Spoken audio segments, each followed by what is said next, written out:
Kejaksaan Tinggi Jawa Timur menetapkan 4 tersangka dalam kasus dugaan kredit usaha rakyat mikro atau KUR fiktif di sebuah bank BUMN. 4 tersangka berinisial MFH, mantan Kepala Cabang Bank BUMN, serta AM, IIS, dan HN yang merupakan collection agent sebagai penyalur KUR mikro kepada debitur. Modus para tersangka menyalahgunakan kewenangan di mana para collection agent mengumpulkan nama-nama calon debitur yakni para petani. Para tersangka mengumpulkan kartu keluarga, KTP, dan buku nikah yang dipergunakan untuk mengajukan pinjaman KUR kepada pimpinan cabang bank yang saat itu dijabat oleh tersangka MFH. Para tersangka collection agent meminjam KTP para calon debitur dengan memberikan iming-iming untuk diusulkan mendapatkan bantuan sosial senilai Rp200 hingga Rp250.000 per orang. Uang hasil pencairan digunakan oleh para tersangka collection agent untuk kepentingan pribadi. Sementara tersangka mantan kepala cabang mendapatkan imbalan sebesar Rp105 juta.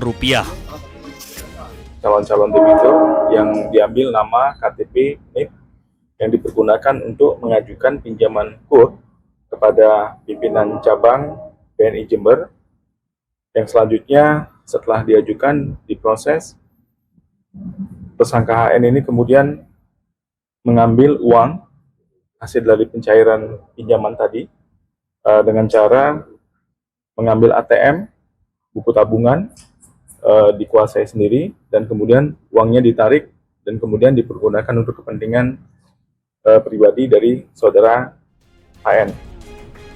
Akibat perbuatan para tersangka, bank alami kerugian kredit macet dan negara alami kerugian sebesar Rp41,4 miliar. Dari Surabaya, Jawa Timur, Hari Tambayong, iNews melaporkan.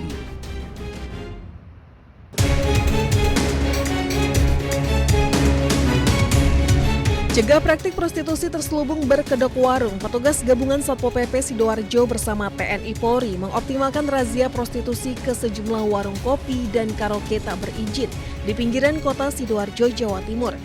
Sejumlah wanita yang menyediakan jasa prostitusi berhasil terjaring razia di 3 kecamatan di wilayah Sidoarjo.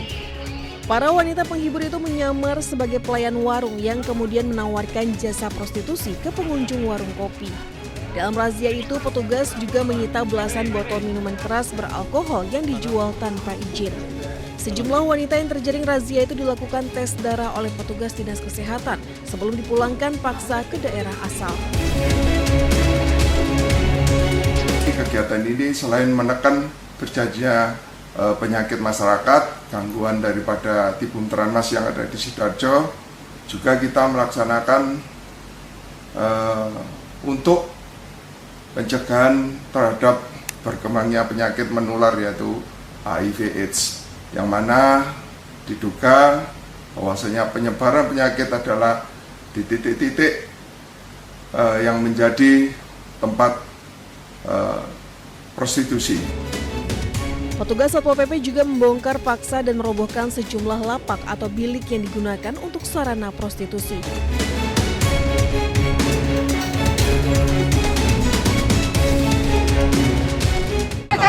Duduk di situ. Lagi dirapiin, lihat sih dari tadi. Agak apa? Aja deh. Turun nih. Turun aja. Sejumlah pedagang sayur di Bekasi, Jawa Barat mengamuk ketika ditertibkan petugas Satpol PP. Petugas tetap memasukkan dagangan sayurnya ke dalam truk meski mendapat perlawanan dari para pemiliknya. Pedagang yang terkena razia tidak terima dagangan mereka disita. Selain menimbulkan kerugian, pedagang juga menilai petugas yang melakukan razia bersikap arogan. Penertiban yang dilakukan petugas Satpol PP Kota Bekasi mulai gencar dilakukan sejak 2 pekan terakhir. Pedagang yang berjualan di Jalan Insinyur Haji Juanda atau depan Pasar Baru Kota Bekasi menyebabkan jalan tertutup sehingga menimbulkan kemacetan. Pemerintah setempat telah berupaya menertibkan dengan merelokasi ratusan pedagang ke tempat lain. Namun karena alasan sepi pembeli, para pedagang akhirnya kembali membuka lapak di lokasi yang berpotensi mengganggu ketertiban. Mana bang? Pembelinya juga masih berkurang. Nah kalau abang sendiri sebagai pedagang kaki lima gini di pasar, sebenarnya setuju nggak sih direlokasi sebenarnya? Sebenarnya setuju aja, tapi pada tempatnya bang. Tempatnya kan kurang memadai di atas. Di atas ya? Karena fasilitasnya kan masih kurang. Sejak 2 pekan terakhir ini, pihak Pemkot Bekasi melakukan relokasi para pedagang kaki lima di Jalan Juanda, Kota Bekasi ke area Pasar Baru.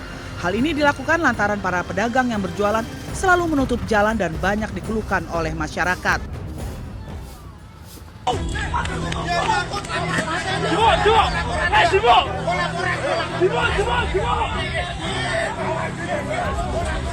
Suasana di Desa Menduran, Brati, Grobogan, Jawa Tengah tiba-tiba berubah mencekam saat bentrokan dengan ratusan anggota perguruan silat pecah.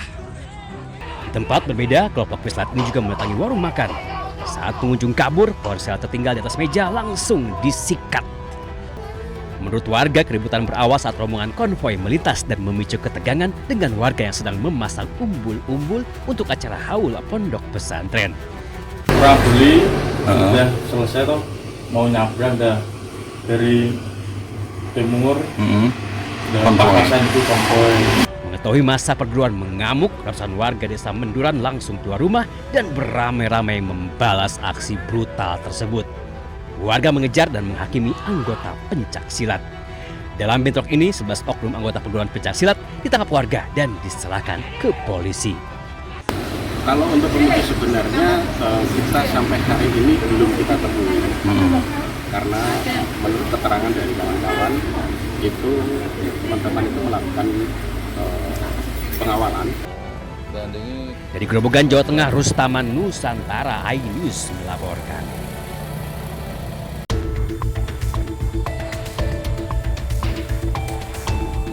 Aksi pencurian sepeda motor dilakukan DNR di sebuah angkringan di Jalan Papandayan, Semarang terekam CCTV. Wajah pelaku terlihat jelas saat masuk ke warung berbicara dengan seseorang. Tanpa ragu, pelaku langsung mengambil sepeda motor milik pengunjung angkringan menggunakan kunci duplikat dan membawanya kabur. Berbekal rekaman CCTV, polisi dari unit Resmo Polrestabes Semarang melakukan pengejaran dan berhasil menangkap tersangka di Meragen, Kabupaten Demak. Berikut barang bukti sepeda motor hasil curian yang diganti plat nomornya serta 1 buah kunci duplikat. Dari unit 5 Resmob berhasil mengamankan 1 pelaku dengan inisial DNR di daerah Meragen, Demak. Dan pada saat penangkapan terhadap pelaku ditemukan juga sepeda motor hasil dari pencurian yang terjadi di angkringan daerah Papandayan yang saat itu untuk nomor polisinya sudah diganti. Saat ini penyidik masih melakukan pemeriksaan secara intensif terhadap tersangka untuk melengkapi proses penyidikan. Dari Semarang, Jawa Tengah, Doni Marendra, iNews melaporkan.